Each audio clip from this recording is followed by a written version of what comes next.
Lights, camera, action. I'm Tom, and you're listening to Grounded, a climate startup journey. This is your weekly reminder that, like all good stories, this one has a beginning. And that beginning is labelled episode 1 in your feed. Maybe pop back there if you're just tuning in. So far, I've decided to launch a biochar business in the idyllic Cornish countryside. I've chosen a machine and with it found a partner in the form of a machine manufacturer. And I've even secured a little bit of cash to start making a podcast. But now I need some serious funding before the big bills start rolling in. And with no job and a big machine due for delivery in a few months, the clock is ticking. So what we're looking for actually, which would be an incredible vote of confidence, is the potential for somebody to play that role in being our first customer. That makes sense. When we buy a removal credit, not all of them are happening right now anyway, right? So the difference is that you don't have sort of a guarantee that it will happen. Yes, that's exactly the case. There are certain parameters that we would want to put in place to kind of assure as much as possible and ensure you guys against what may happen if we don't end up producing all the biochar, for example. I think in principle, it's definitely something we would look at very seriously, I think. Yeah. Funny thing about carbon removers is the less likely they are to happen, the more expensive they are, aren't they? There aren't many businesses currently buying carbon removal. Far fewer small or medium-sized ones who'd actually be interested in the sorts of volumes that I'd be producing. But those that are buying are really engaged. They have probing questions and often interesting or surprising perspectives. I was reminded of this when I spoke to Bennett's Associates, a British-based architectural firm to whom I'd sold carbon removal credits in my past life. I've got in touch with them because I'm looking for a buyer for my credits. Credits I haven't actually created yet. If this all sounds like I'm getting ahead of myself, putting the cart before the horse, as it were, allow me to explain my predicament. Let's talk money and the business model. First up, costs. I'd calculated that my capital expenditure, plus 12 months of running my pilot, would cost me between £100,000 and £150,000. That's including the machine itself, other setup costs, and all it would take to keep my operations going for a year. If 100 to 150k sounds like a broad range, that's really the difference between my need-to-haves and my nice-to-haves. And in nice-to-haves, I'm including things like a salary, for me, which would be nice. We're not talking fancy dinners or extravagant business travel here. So it's not going to be giving you a salary? Maybe not for the first 6 to 12 months. Can you not do a job on the side? Other than getting a job on the side, which I guess would be an option if I didn't have to spend my days working the biochar machine, how was I going to cover these costs? Let's look at my expected revenues. To estimate these, we need to know the volumes of my two products, biochar and credits, that I could expect to produce. Well, in 12 months, CapChar had indicated that the machine could produce approximately 40 tons of biochar, assuming that I had access to enough feedstock and ran it pretty consistently. Simple enough. But what about my second product, carbon dioxide removal, the credits? Well, this isn't quite so simple, as it's not a 1-to-1 ratio of biochar to carbon removal. Firstly, biochar isn't pure carbon. It tends to be anywhere from 60 to 95% carbon. So let's say that 40 tons of biochar will contain roughly 30 tons of carbon. Secondly, there will be some emissions associated with my biochar making process, which I'll get a firmer grip on when I do a life cycle assessment. But I can obviously only sell my net removals. So I'll need to estimate my emissions for now when calculating my likely revenues. But thirdly, and this is the good news, carbon dioxide isn't entirely made up of carbon. In fact, by weight, it's mostly oxygen. So for every ton of carbon you sequester, you're actually removing the equivalent of 3.67 tons of carbon dioxide. Happy days. Taking uncertainties into account, this all meant that I could expect to get about 100 tons of carbon dioxide removal from 40 tons of biochar. Now, how much could I actually sell these for? Remember, we've got 100 to 150k in costs to cover. Well, carbon removal credits from biochar tend to sit around 150 to 200 pounds per ton or per credit, depending on project and location. So from the credits, I hope to make around £15,000 to £20,000 in year one. What about the biochar itself, the physical biochar? I'd seen small pots of biochar retailing for very high amounts, 50 kilogram bags for at-home gardeners equating to well over £1,000 a tonne. But to sell these sorts of quantities, I'd basically need to become a retail business, with all the costs that entails. More realistic for me would be selling it wholesale, and for that, I conservatively estimated that I could get around £400 per tonne, or £16,000 for my 40 tonnes. In other words, the maximum revenue I could expect from biochar and credits in year one and any further years operating at this scale was £30,000. Yeah, that's a big gap. What's more, as people kept telling me, there isn't much of a market for biochar in the UK. So initially, I'd probably be giving the biochar to farmers for free, to run field trials, to get buy-in, and so on. The moral of all this is A, there's no way my revenues will cover my costs, and B, it'll be months before I have anything to actually sell. So, what would you do? Well, I knew what I wasn't going to do, and that was taking on major investment or major debt. These are obviously some pretty standard routes to financing a lot of startups, but in my case, they didn't feel like a good fit. For instance, I'd probably get terrible terms for equity, and giving away big chunks of my company when it's so small before I'd even made an ounce of biochar, it just didn't make sense. What's more, while I feel I am forging a path, I don't yet have any tangible, defensible IP that could make the business attractive and would fuel rapid scaling or suggest an appealing exit from an investor point of view. These might be routes in the future, but for now, I wouldn't be scheduling meetings with big banks or venture capitalists. So that left me with two options: non-repayable finance, like grants, and trying to get people to buy my credits before I'd made any. As we now know, the credits alone would help, but they wouldn't be enough. And while there are plenty of grants out there, they're competitive, and you can't rely on them entirely.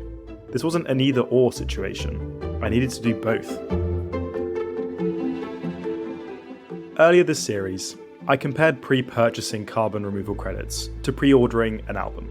And while I stand by that analogy on its most basic terms, in reality, it's more complex. So complex, in fact, that I wanted to speak to a lawyer to help me and you understand it all. Peter Mayer is a New York-based attorney who began his legal career in Germany and has always had an affinity with the energy space. For a long time, his focus was on the renewables sector before getting involved with other climate tech startups. And then, 3 years ago, he had his first experience of carbon removal. In my 20 plus years of practicing law, I think this is the most exciting time that I have experienced and the most exciting space that I've ever worked in.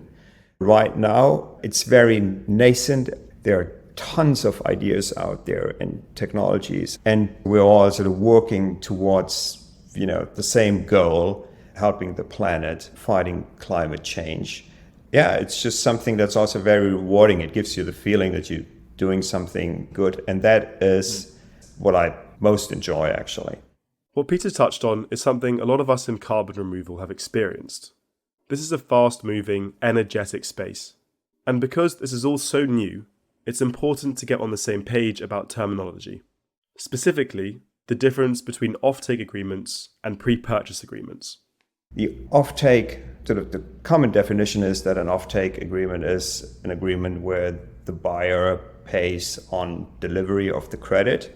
It may still be a project that's under development that doesn't produce any credits yet, but the offtake buyer says, okay, when those credits are being issued by that project, then I'll buy them when they're ready for delivery.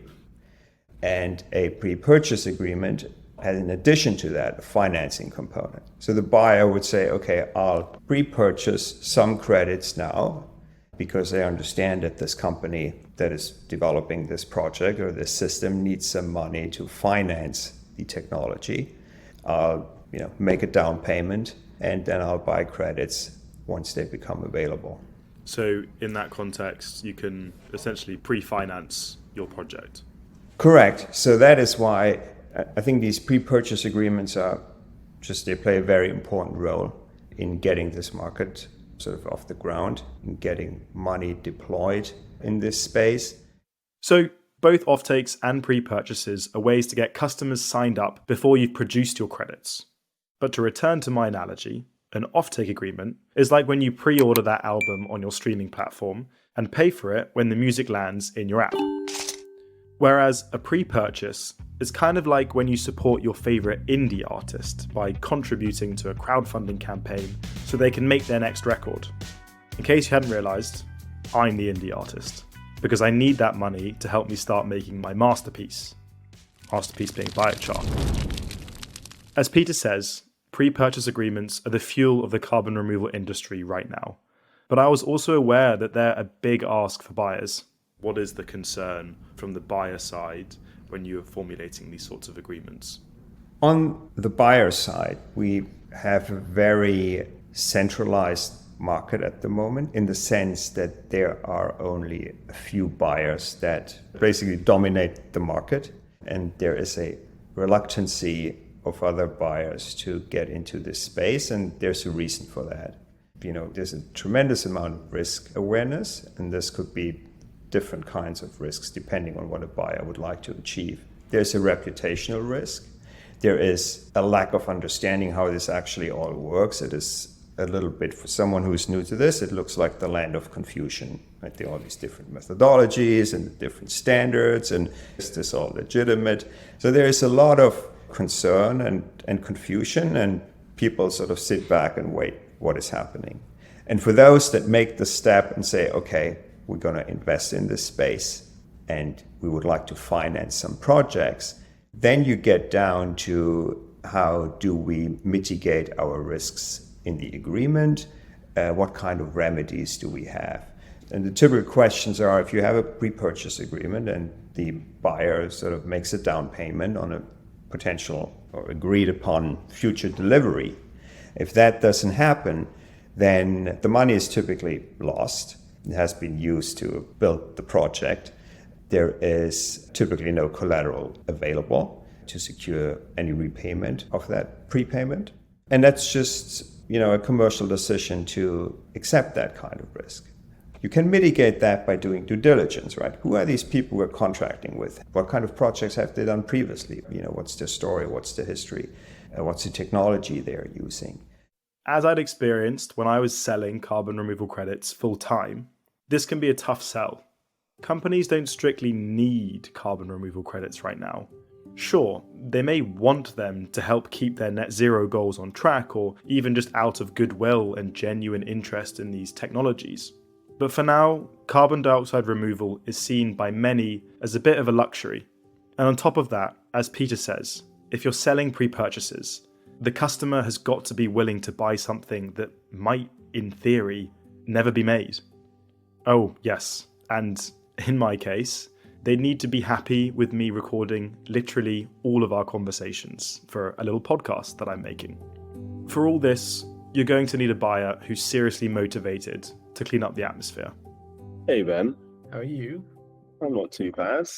Yeah, doing all right. Hi, folks. Hi, Peter. How are you getting on? Not so bad, thanks. Not so bad. How are you?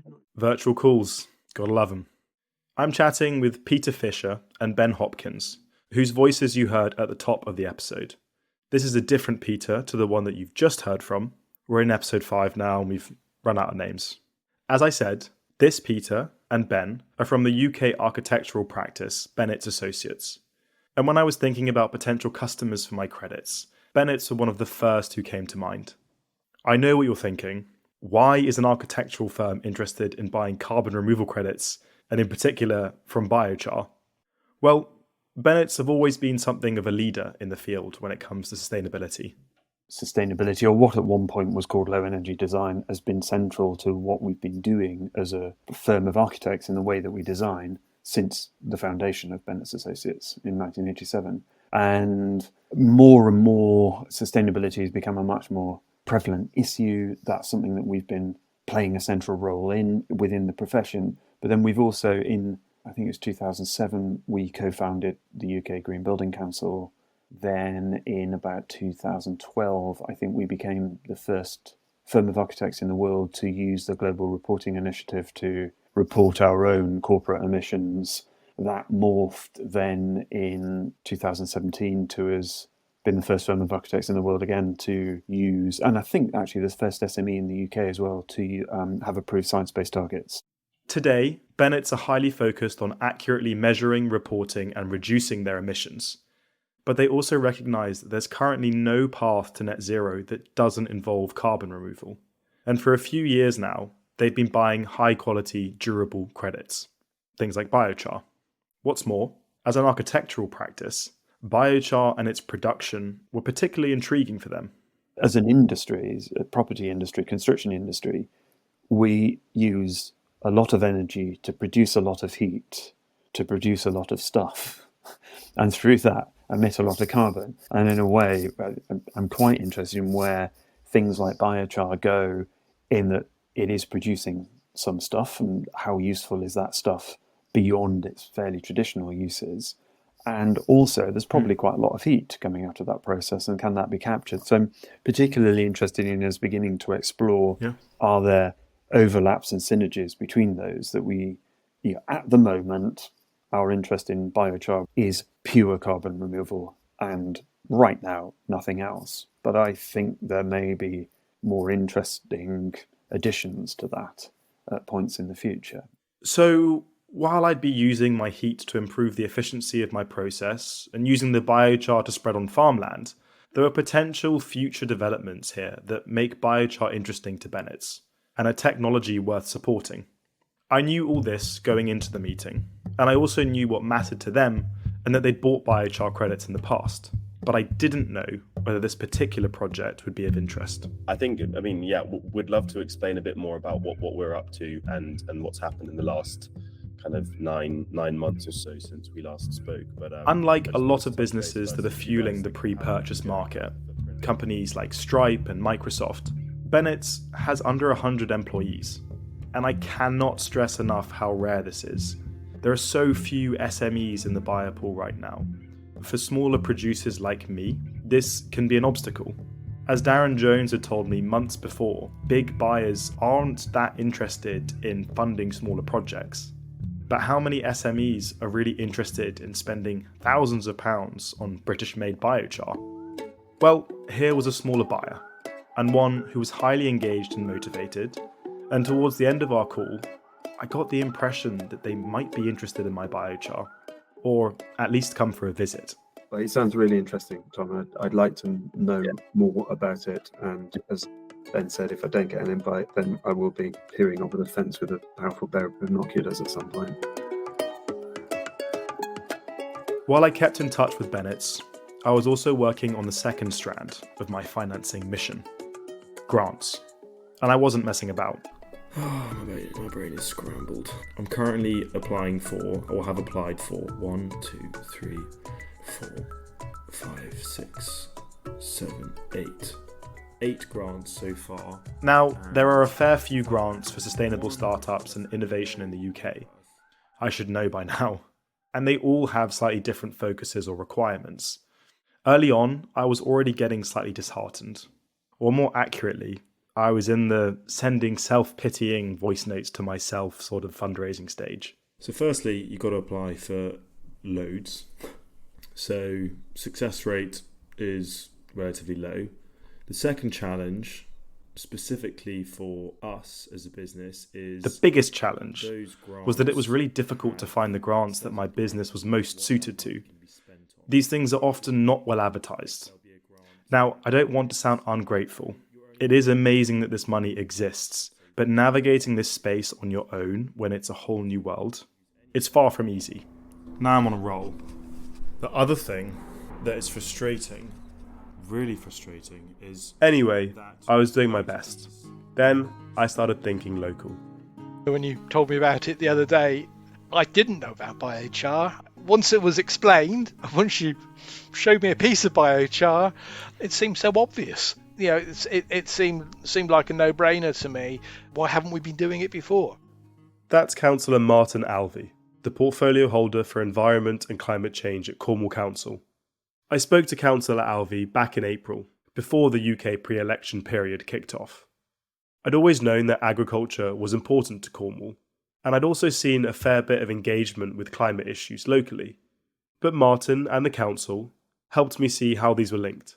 Agriculture is a significant element of the economy in Cornwall, clearly, but also it represents about 21% of our emissions. So we're not hiding from the fact that agriculture is also a significant emitter, and much can and is being done to reduce those emissions. And when it came to my business, and to climate more generally, I realised that Cornwall Council could be a real asset. You see, like many parts of the UK, climate change increasingly matters to Cornwall and its residents. We see the impacts of climate change. Obviously, we've got a huge coastline, over 200 miles of coastline in Cornwall. Many of those small fishing communities are seeing the impact of changing weather patterns, rising sea levels with more flooding. We've seen this winter how the excessive rain has impacted our farming community. We're talking here now in mid-April. Many of the crops that should have been in the ground a month ago are still not in the ground because of the rain that we've had. And people can see that they can see it when they drive down the road after a rainstorm and it's awash with mud. So we are so aware of it as a whole population, not just a group of 87 councillors. But those 87 councillors, they declared a climate emergency in 2019 and an ecological emergency in 2022. And climate action enjoys cross-party support on the council. What role do you see the council playing in supporting businesses towards this transition? We are very keen to support and encourage, wherever possible, businesses that are in that new green economy, be they the development of floating offshore wind or geothermal in Cornwall, working with a local company called Benhamans to support the development of a technology to extract biomethane from slurry on dairy farms, convert that into a fuel to power tractors. So we work very closely wherever possible with businesses that are emerging in Cornwall that support the green agenda. But we also support the wider business community in Cornwall, and indeed the voluntary sector and other organisations, to look at how they can become more sustainable. And there is a accreditation known as B Corp accreditation, which is the internationally recognised accreditation for companies that are doing the right thing, both in terms of sustainability and indeed their staff. There are more B Corps in Cornwall than anywhere else in the country apart from London. Having spoken with Martin and others at the council a fair bit, I've increasingly felt the benefit of having local support for the project. Whether it was a question of where to source feedstock or where to access local business networks, Cornwall Council would be a wealth of knowledge as I moved forwards. And they truly seemed excited about what I was doing. But crucially, at this stage, they also had ideas about how I might finance this project. They pointed me to pots of available funding that felt a lot more appropriate to my pilot than some of the others I'd been looking at. And even more excitingly, they had their own funding that I might be able to access. The Climate and Nature Fund was set up as match funding that the council administers. Essentially, if they accepted my project, they would match up to £15,000 that I raised through crowdfunding from other sources. I hadn't yet considered crowdfunding, but it made a lot of sense. I knew it was a great way to leverage support for grassroots projects, and it gave people who supported your vision the opportunity to contribute and stay in the loop. And with the added incentive that any funds raised might be doubled, it felt like a no-brainer. So I applied to the fund, grant application number 9 or 10, and I started thinking about how to launch a crowdfunding campaign. I'd scheduled another online meeting with Bennett's Associates to see if they were serious. What would you wear to this sort of meeting? Business casual? Slacks and a nice shirt?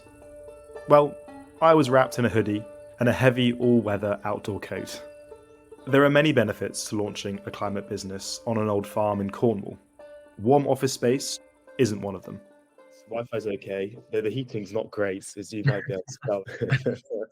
I love the idea that you're kind of like doing all of this futuristic technology of removing carbon from the atmosphere, but like heating and Wi-Fi is like... It's by the by. I knew that Peter and Ben were interested in theory in pre-purchasing carbon removal credits from me. But I needed to get this over the line. And that meant doing a line by line of a draft agreement that I'd put together. The premise of the call was really to present a draft sort of pre-purchase agreement to you both, walk you through that, discuss any queries and questions that you have, and really... As I said before, I'd sold credits to Bennett's in the past, so I had a real sense of what they were looking for and knew what details mattered to them. But this time, I was coming to them with a slightly higher selling price. What you've bought in the past is larger scale biochar projects that are slightly more kind of commercial in terms of their production, as opposed to our project, which is, you know, very much getting off the ground. And so we're doing our best to make sure that we can bring that cost down, and that cost will most likely come down over time as well. But in the first batch, I guess there's a slight premium on that first round of credits. I think we're relaxed about going above that. It's just how much above that. And unfortunately, you're talking to two Yorkshiremen, so... There were some very big questions about pricing, delivery times, and the whole arrangement going forwards. If we are paying sort of a premium to begin with, because it's kind of we're first in, etc., I guess it'd be good to understand if there's anything that could be linked to that. Yes, because effectively this is seed funding, isn't it? And it'd be good to have a think about how that relationship might evolve. And there were also some smaller questions, some of which I hadn't expected. It might be a stupid one, but I suspect at some point we'd like a little package of biochar as well that we could put in a jar desk or something. That's a good point. I'll put that note down. Yeah. Like all business relationships, the relationship part of this is as important as the business part. Bennett's were interested in what I was doing. They bought into the vision, and I wanted to ensure that they felt as involved as possible, from site visits to the farm to their own little pot of biochar. Everything felt good. The question was, would they actually buy in? You've got this draft agreement. Feel free to kind of pore over it and pick it apart if you need. Again, can't thank you guys enough for jumping on and speaking with me and, you know, believing in what we're setting up here. It really means a lot. We're interested in it, so we will exactly. see where it goes. Great. All right. I'll leave you both to it. Well, have a good weekend, Tom, and we'll be in touch hopefully during next week at some point. Take it easy. Bye. We were going straight into the weekend. Then it would be a short week before the 4-day Easter break. I prepared myself for a long, nail-biting wait. But then... Hello? Hi. You know how I said I was having a call with Bennett's Associates, the architectural practice, who could be our first buyer? Yeah. I just had a call with them today and we walked through that draft contract. I got an email literally just now saying, "Hi Tom, Peter managed to get a chance to talk to the directors before lunch and has agreement in principle to the proposal. Whilst we probably look to reduce the £200 per tonne price over time, for this year at least, we're happy that the additional money is supporting a new venture, and quite frankly, what you're doing is both important and exciting. Feel free to give me a call if you want to talk anything through or clarify anything." That sounds good. No. Well, that's our first buyer. Yeah. That's it. That's them. Yeah. Right. Wow. Amazing. But have you got any supply to provide? Well, that's what we need. That's what we need to get sorted. The wonderful news: I was about to get £10,000 to make biochar, and with it, a supportive customer and a team who had bought into the vision and the goal. The slightly scarier news: I was now on the hook. I hadn't just spent my own money, I was about to spend somebody else's. I needed to deliver, and part of that was getting the rest of the funding to make this thing happen. While I waited to hear back from other grant applications, there was another bit of good news. Cornwall's Climate and Nature Fund had accepted me for match funding, and this meant there was one more big thing I had to do to get the ball rolling: the crowdfunder. Right. You gonna come in at Winnie? Yeah, Winnie can be hanging around. That'll make nice content.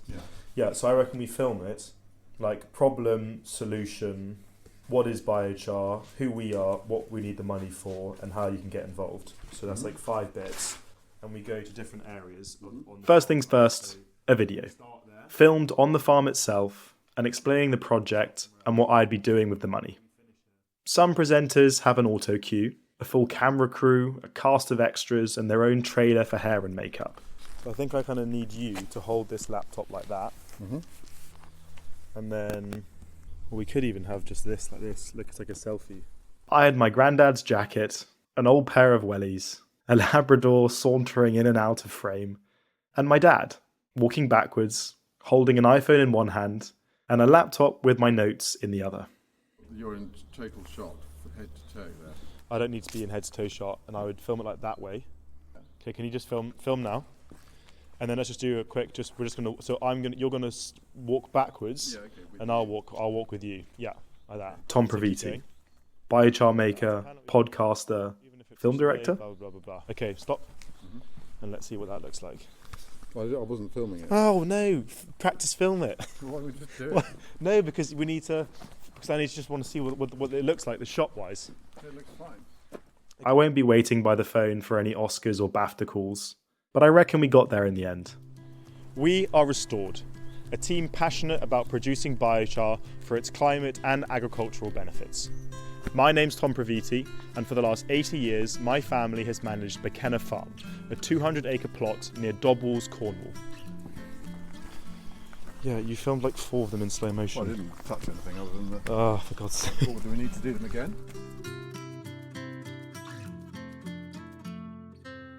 And so, here we are.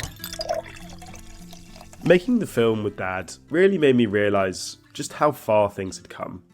Whether that's my confidence, or his support, and just the whole reality of the project. The moral of the story? Maybe do keep those impulsive promises that you make to yourself over drinks with friends. But yeah, it's been a journey, and we're just getting started. It's only the end of the beginning.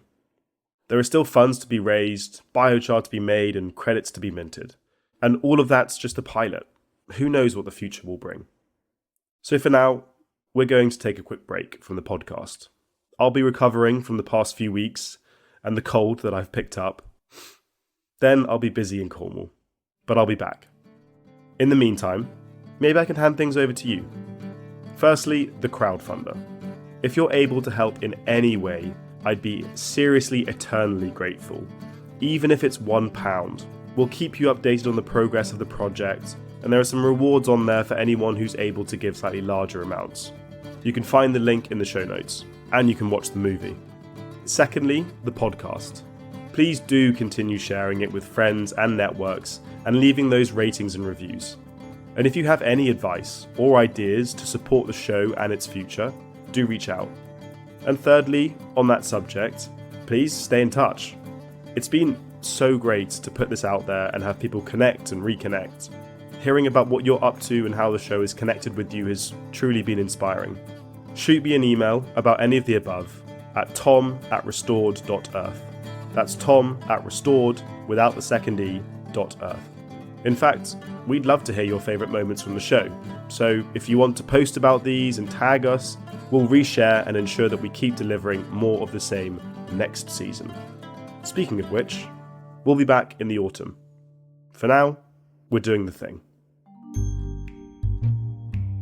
You've been listening to Grounded, a climate startup journey, a podcast from Restored. Thanks to everyone who chatted to me on this journey, whether recorded or not. And shout out to the team behind the show. Our producer and my creative partner in crime, Ben Weaver-Hinks. Our graphic designer, Lyubov Pankiv. Paola Science and Jack Turnham for all their work on helping market and promote the podcast. And a special thanks to the Future Leaders Network, an initiative of CORE, for supporting this podcast.